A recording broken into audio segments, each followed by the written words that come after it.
यह मेरे जीवन की सच्ची घटना है और इसका एक एक वाक्य सत्य है। मेरे छोटे भाई और मेरी माँ ने मेरे साथ बहुत बड़ा धोखा किया। पिताजी के गुजरने के बाद मेरी माँ के पास अच्छी खासी चल अचल संपत्ति थी। पिताजी ने अच्छा खासा बैंक बैलेंस माँ के नाम पर छोड़ा था और माँ के पास अच्छे खासे जेवर थे। कुल मिलाकर चल संपत्ति के नाम पर करीब करीब 50 लाख रुपए की संपत्ति मेरी माँ के पास थी और अचल संपत्ति के नाम पर गांव में कुछ पुश्तैनी जमीन और एक घर था जिनकी कीमत करोड़ों में थी। जमीन तो पुश्तैनी थी जिसका बंटवारा तो मेरे और मेरे भाई के बीच में होना तय था क्योंकि यही कानून है। इसके अलावा गांव का घर और माँ की सारी चल संपत्ति माँ की निजी थी। गांव के घर की कीमत भी करोड़ों में थी जो कि एक बहुत बड़ी रकम थी क्योंकि वह काफ़ी बड़ा घर था। माँ अपने नाम की सारी संपत्ति जिसे चाहे दे सकती थी लेकिन कायदे से तो उन्हें दोनों बेटों में बराबर बांटनी चाहिए थी। वह भी अभी नहीं बल्कि जब उन्हें ऐसा लगता कि शायद अब वह इस दुनिया से कभी भी जा सकती हैं तब, और तब तक उन्हें खुद के संरक्षण में वह सारी संपत्ति रखनी चाहिए थी। लेकिन मेरी माँ ने ऐसा कुछ नहीं किया।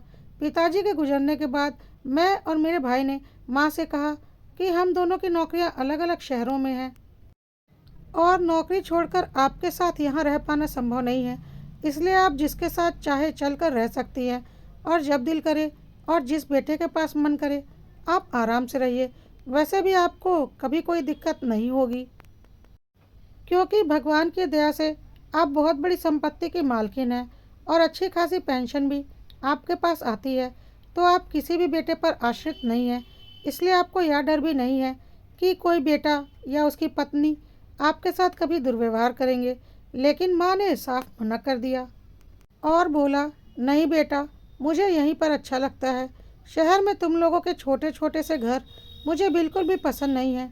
बस तुम लोग बीच बीच में आया जाया करना या मैं भी बीच बीच में आया जाया करूँगी, पर जब तक हाथ पैर चल रहे हैं तब तक तो मैं यहीं रहूँगी। माँ की बात को समझते हुए हम दोनों भाई अपने अपने शहरों को लौट गए और घर में एक किराएदार का परिवार रखवा दिया ताकि माँ को अकेलेपन का एहसास ना हो। सब कुछ ठीक चल रहा था लेकिन फिर कुछ समय बाद मुझे मेरे चाचा के द्वारा पता चला कि माँ ने अपनी सारी चल संपत्ति ले जाकर मेरे छोटे भाई के घर में रख दी है और मुझे बताने की ज़रूरत भी नहीं समझी।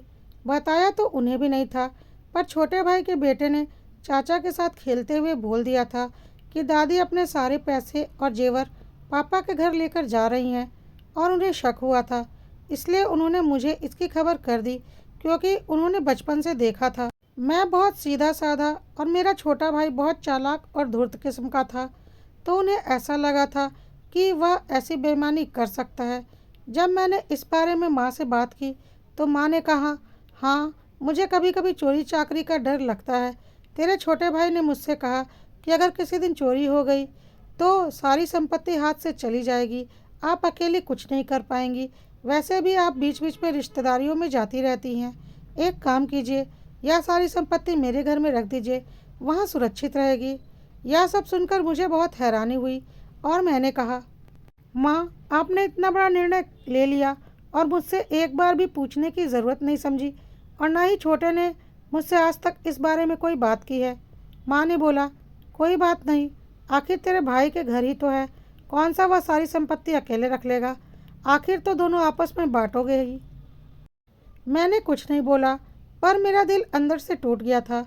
भाई ने जो किया सो किया, माँ ने ऐसा कैसे किया, और अगर मेरा भाई इतना ही ईमानदार था तो उसने मुझसे बात करना ज़रूरी क्यों नहीं समझा, और अगर मेरी माँ सब कुछ बराबर बांटना चाहती थी तो उन्होंने यह क्यों नहीं कहा कि मैं सारी संपत्ति तुम्हारे घर में क्यों रखूं, आधी संपत्ति मैं अपने बड़े बेटे के घर में रखूंगी, या फिर अगर सुरक्षा की ही बात थी तो बैंक में लॉकर क्यों नहीं लिया गया।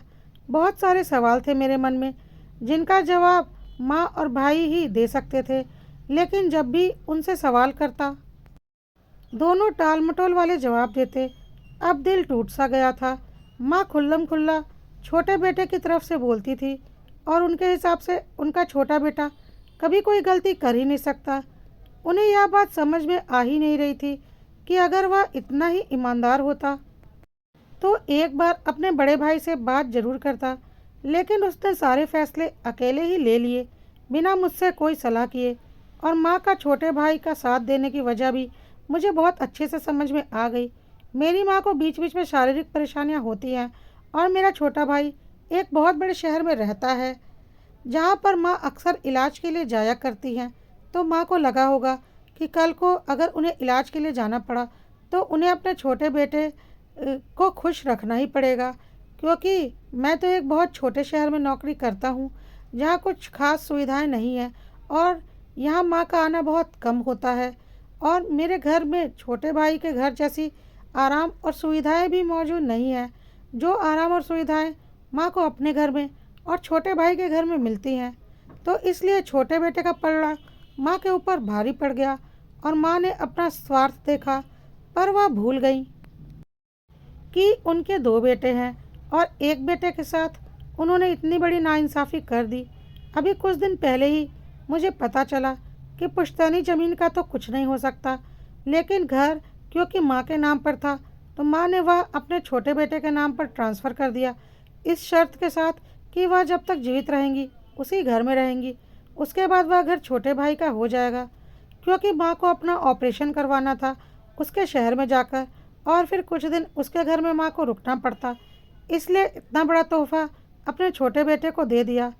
आज दिल पूरी तरह से टूट कर बिखर गया, क्योंकि मैं बहुत अच्छे से जानता हूँ ऑपरेशन का सारा खर्चा माँ उठाएंगी। सिर्फ उसके घर में कुछ दिनों के लिए रहना और खाना होगा, और उसके लिए इतनी बड़ी संपत्ति उसके नाम कर दी। बड़े बेटे के साथ इतनी नाइंसाफ़ी करके मेरी माँ का दिल एक बार भी नहीं रोया। कभी कभी तो मुझे ऐसा लगता था कि कहीं मैं माँ की सौतेली औलाद तो नहीं, लेकिन ऐसा भी नहीं था, क्योंकि अगर ऐसा होता तो कोई ना कोई चाचा या बुआ मुझे कभी तो बताते।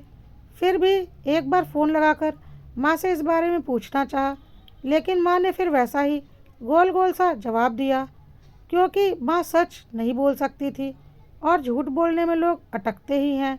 मैं समझ गया, और मैंने फ़ोन काट दिया, यह बोलकर कि मेरे घर में सुविधा कम है, लेकिन ख्याल तो मैं भी पूरा रख सकता हूँ, और आप जब भी यहाँ आई हैं तो आपका पूरा ख्याल हमने रखा भी है। पर आपको ही यहाँ रहना आपकी सुविधा में कमी नज़र आती है, और उस कमी के लिए आपने मेरे साथ इतनी बड़ी नाइंसाफ़ी कर दी। अब मुझे किसी से कोई उम्मीद नहीं। माँ को मेरी कोई बात ना सुननी है, ना समझनी है, और मेरे पास लड़ाई करने की शक्ति नहीं। तब तक मेरा छोटा भाई अपनी चालाकियाँ दिखानी शुरू कर चुका था। उसने मेरे सारे नंबर ब्लॉक कर दिए थे, और वह एक बहुत बड़े शहर में रहता था। उस शहर में वह कहाँ रहता है, किस कंपनी में काम करता है, मुझे कुछ भी नहीं पता, क्योंकि उसने अपना पहले वाला घर बदलकर नया घर खरीद लिया था। और इसमें भी माँ की मेहरबानी थी, क्योंकि आखिर माँ ने अपनी सारी संपत्ति उसके सुपुर्द जो कर दी थी। मैं चाहकर भी कभी उससे संपर्क नहीं कर सकता था, और माँ ने अपनी चल संपत्ति अपनी मर्जी से उसके घर में रखी थी। मैं उसके ऊपर कोई कानूनी केस भी नहीं कर सकता था।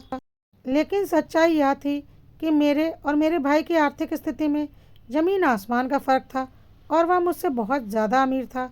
उसके बाद भी उसने यह चालाकी और मक्कारी दिखाई, और मेरे हक का पैसा मार लिया, जिसमें मेरी माँ ने उसका पूरा साथ दिया, सिर्फ़ और सिर्फ अपनी स्वार्थ सिद्धि के लिए। मैं पूरी तरह से टूट चुका था। एक दिन चाचा ने फ़ोन किया, क्या भाभी से कोई बात हुई, समस्या का कोई समाधान हुआ? मैंने बोला, नहीं, ना कोई समाधान हुआ है, और ना ही अब कोई उम्मीद है।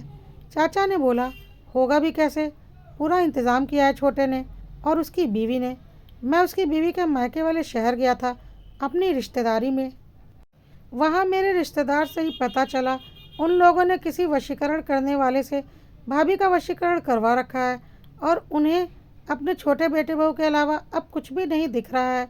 बस पुश्तैनी ज़मीन जायदाद पर उनका बस नहीं चला, क्योंकि वह भाभी के नाम पर नहीं थी, और उसमें तुम्हारा बराबर का हक है, इसलिए तुम्हारी वह संपत्ति बच गई। बाकी सब उन्होंने छोटे बेटे बहू के सुपुर्द कर दिया, क्योंकि मेरे रिश्तेदार उसके मायके की तरफ से भी रिश्तेदार हैं, और वह उनके काफ़ी रहस्य जानते हैं।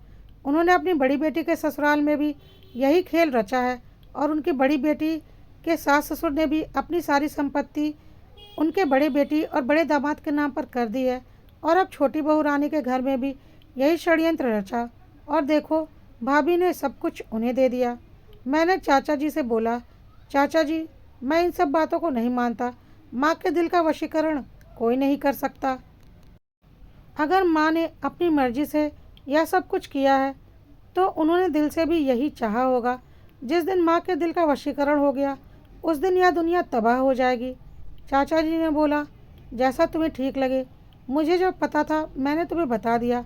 वैसे भी भाभी ने मुझे भी फ़ोन करके काफ़ी उल्टा सीधा बोला है कि मैं तुमसे फ़ोन पर बातें क्यों किया करता हूँ, क्योंकि वह नहीं चाहती कि तुम्हें कोई भी बात पता चला करे, और मैं क्योंकि यहीं रहता हूँ तो मेरा दिल नहीं मानता कि तुम्हारे साथ कुछ गलत हो, इसलिए मैं तुम्हें सारी बातें बता देता हूँ। ठीक है, अपना ख्याल रखना। मेरा दिल तो यही बोल रहा था कि कोई वशीकरण वगैरह नहीं होता, पर सच्चाई क्या है यह मुझे नहीं पता। लेकिन मेरे साथ बहुत बड़ा धोखा हो चुका है, और आज मैं अपने आप पर भी भरोसा करने से डरता हूँ। कभी कभी ऐसा लगता है कि क्या यह कहावत सच है कि पुत्र पुत्र कुपुत्र होता है, लेकिन लेकिन माता माता होती होती नहीं कुमाता। ईश्वर ही जाने। एक टूटे हुए दिल से निकली आह के साथ यह सब कुछ लिखा गया है। शायद शायद ईश्वर ईश्वर ही इसका न्याय करेगा।